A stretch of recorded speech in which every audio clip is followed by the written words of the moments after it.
seja muito bem-vindo ao canal 7 de Teologia.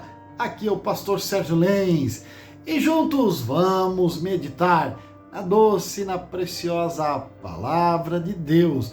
E eu tenho muita alegria em recebê-lo mais uma vez aqui para juntos nesse canal aprendermos da Palavra de Deus. E lembrar a você que é importantíssimo que você faça a sua inscrição no canal, ative o botãozinho aí do sininho de notificações para que você não perca nenhum conteúdo e receba sempre os conteúdos novos. Já fez a sua inscrição?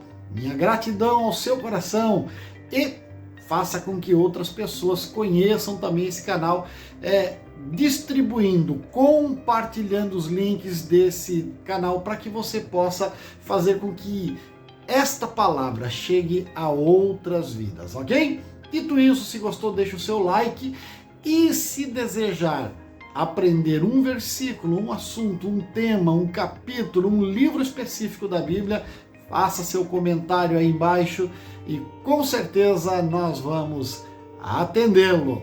Dito isto, com alegria vamos ler a palavra de Deus que está na primeira carta de Paulo aos Coríntios, no capítulo 1 e no versículo 27 e 28, que diz o texto sagrado desta maneira: Mas Deus escolheu as coisas loucas deste mundo para confundir as sábias, e Deus escolheu as coisas fracas deste mundo para confundir as fortes, e Deus escolheu as coisasvis deste mundo e as desprezíveis e as que não são, para aniquilar as que são. E ainda poderíamos completar com o versículo 29 que diz: para que nenhuma carne se glorie perante Ele.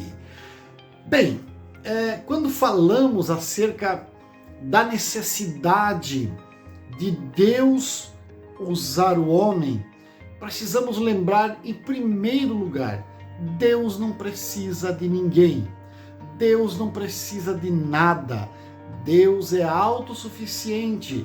Por si só Ele criou todas as coisas e tem o poder para destruí-las quando Ele desejar. Mas, de alguma forma que não temos a explicação clara, a não ser conjecturas, filosofias, pensamentos ao longo da história da humanidade e especificamente ao longo da história do cristianismo, tentando explicar, tentando fazer com que as pessoas compreendam esse agir de Deus e por que Deus desejou, Deus decidiu, Deus simplesmente tomou a iniciativa de contar com o auxílio das suas criaturas imperfeitas. Que leva a Deus olhar para você, olhar para mim e dizer: eu vou usar esse camaradinho aí, eu tô pensando aqui, eu acho que eu vou usar esse aí mesmo. Que leva Deus a pensar nisso? É uma pergunta que você precisa fazer todos os dias, porque a resposta dessa pergunta, ela vai trabalhar em cima da demanda de que não há uma resposta concreta, mas vai gerar dentro de nós gratidão. Você vai dizer: pastor, por que gratidão? Porque novamente Deus não precisa de você. Deus não precisa de mim, Deus não precisa de nada, de nenhum de nós. Mas Ele conta comigo, Ele conta contigo. E aí você novamente, você retruca dizendo para mim: mas o que eu tenho para oferecer? E esse é o grande segredo. Por quê?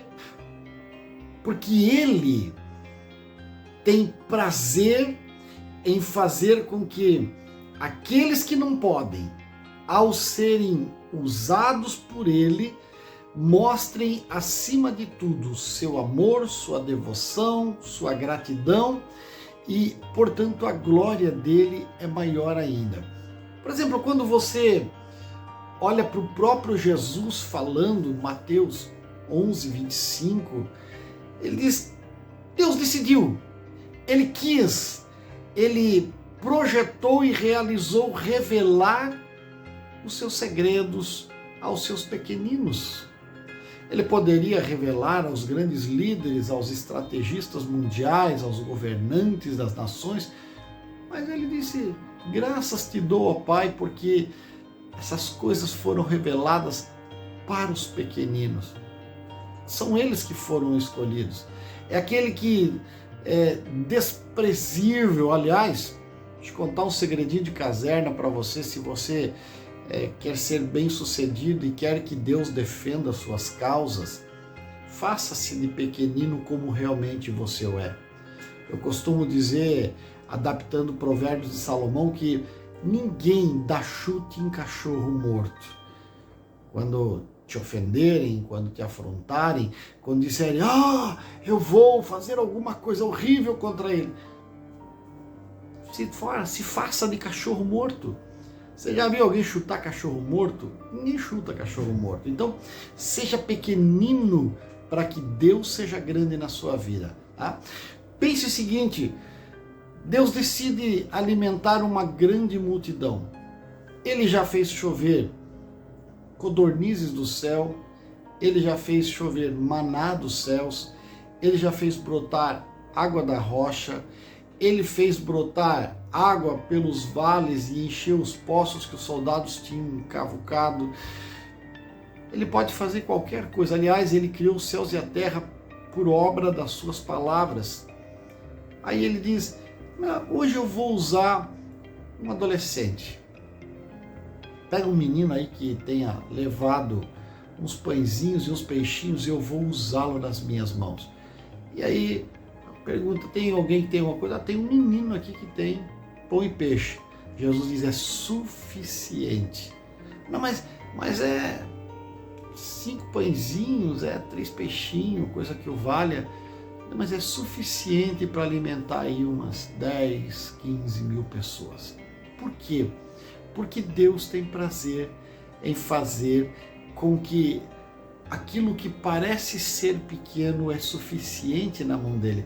Quando nós olhamos um leproso que precisava de uma cura, você lembra lá, segundo o livro dos Reis, capítulo 5, que o próprio leproso diz assim: olha, se fosse lá no meu país, o profeta ia dizer: vai no rio Abana, Farpar, qualquer outro rio daqui, nós temos, ou faça aqui uma oferenda, acenda velas, um sacrifício.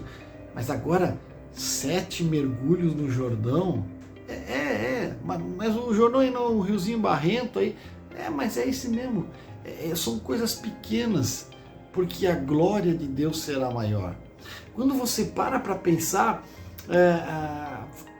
como é que eu vou enfrentar? Nós temos agora uma guerra em andamento entre pequenos conflitos no mundo. Temos o conflito da Rússia e Ucrânia, e não há armamento que chega, não há armas pesadas que chegam, não há dinheiro que chega, são bilhões e bilhões que são gastos em armamentos para defesa e ataque dos dois países. Mas aí Deus assim: não, quanto é que vem lá? Vem lá uns 1000 soldados. O que tem aí do lado aí, o meu filho Sansão? Tem uma queixada de jumento. Tá bom, é suficiente. Senhor, mas onde é que estão os mísseis Tomahawk? Onde é que estão os tanques? Onde é que estão os caças F, não sei das quantas? Não, mas uma queixada de jumento na mão de alguém que está cheio de mim é suficiente. Você está entendendo a tônica disso? Quando diz que Deus decidiu dar aos pequeninos, Deus decidiu fazer, porque não é você, entenda, nunca foi sobre você. É sobre Ele, é sobre a glória dEle, é sobre o poder dEle, é sobre a graça dEle, é sobre a vontade dEle, é sobre a bondade dEle. Entenda, nunca é sobre você. Você não é astro principal. Você não é protagonista nessa história, meu irmão. Você é um mero coadjuvante na história da humanidade. Deus é o astro principal, Deus é o protagonista, Deus é o autor, Deus é o roteirista, Deus é o filmmaker, Deus é tudo Ele, sempre foi Ele. E é importante que você entenda, é tão Ele que quando foi para o próprio Filho, para o próprio Jesus nascer, não foi num berço de ouro, num palácio, num local belíssimo, sei lá, de repente num jardim fechado com aroma de rosa, foi numa manjedoura. Você sabe o que acontece no local onde tem manjedoura, onde tem animais? Sim, tem cheiro dos animais, cheiro das fezes dos animais, cheiro da ração, da comida dos animais, mas ele escolheu nascer ali. Mudou alguma coisa para a obra redentora de Cristo ter nascido no Calvário ou ter nascido numa manjedoura?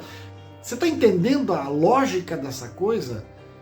Muda alguma coisa se você é pobre, se você é rico? Muda alguma coisa se você fala bonito, se você fala pouco? Muda alguma coisa se você tem um doutorado, se você tem male-male o primeiro grau e sabe mal escrever o seu nome? Sabe o que vai fazer a diferença entre alguém que tem um doutorado e alguém que mal sabe escrever o próprio nome? É que a produção terá um nível de qualidade diferente. Mas se Deus desejar usar alguém e da comparação entre o que tem o doutorado e o que mal sabe escrever o nome, se Deus deixar o que tem doutorado para o lado e decidir usar o que mal escreve o nome, meu amigo, para o reino, para a eternidade, para as coisas que são boas, para as coisas que são firmes, para as coisas que são eternas, é aquele que mal sabe escrever que vai ter o maior sucesso na vida. Você está entendendo isso? Não adianta ter muita coisa e faltar o principal, que é Deus. Agora, se você tiver Deus e tiver o preparo, você vai ser um apóstolo Paulo da vida, que escreveu a maior parte do Novo Testamento, fazendo o quê? Fazendo aquilo que sabia fazer, porque tinha o preparo, estava cheio da graça de Deus. Então, quando nós olhamos para tantos textos da Bíblia, uma mulher foi a primeira missionária da Europa. Ah, pastor, mas não podia ser uma mulher numa cultura machista, mas Deus quis que fosse uma mulher. Inclusive, diz para mim qual é a religião no mundo.